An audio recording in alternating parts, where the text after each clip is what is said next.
For about 40 minutes, the spacecraft was completely cut off from Earth. The moon itself blocked all radio signals. Communication with Houston went dark, every data stream cut off, every voice channel silent. Just 4 humans, farther from home than anyone in history, staring at a landscape that no human eyes had ever seen directly. During that pass, the crew witnessed 2 things that no camera or simulation could have prepared them for. First, they watched Earth set. The Earth, that tiny blue marble, slowly sinking below the lunar horizon and disappearing completely.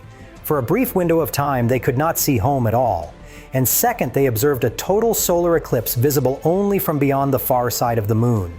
The sun disappearing behind the Earth as seen from lunar distance. Victor Glover later called it the visual highlight of the entire mission.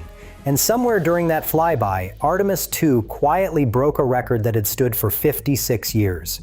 The crew traveled 252,756 miles from Earth, surpassing the mark set by Apollo 13 in 1970 by about 4,100 miles. These 4 people officially became the farthest humans from Earth in the history of our species. But the moment that hit hardest was not a record or a scientific achievement. It was something deeply personal. While orbiting behind the moon, mission specialist Jeremy Hansen made an announcement that nobody outside the crew had known about. He said the crew wished to name a newly observed crater on the lunar far side Carroll after Commander Reed Wiseman's late wife. Hansen's voice broke as he spoke. He described Carroll as a loved one lost from their close-knit astronaut family.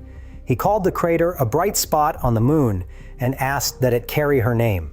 All 4 crew members embraced in a zero-gravity group hug. Wiseman wiped tears from his eyes. Back at Mission Control in Houston, Capcom Jenny Gibbons waited 45 seconds before responding.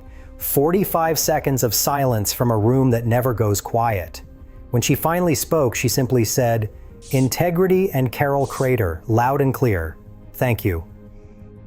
Wiseman later called it the pinnacle moment of the mission, the point where the 4 of them were, in his words, the most forged and the most bonded. The names will be submitted to the International Astronomical Union for official recognition. And honestly, if the entire mission had ended right there, it would have been enough.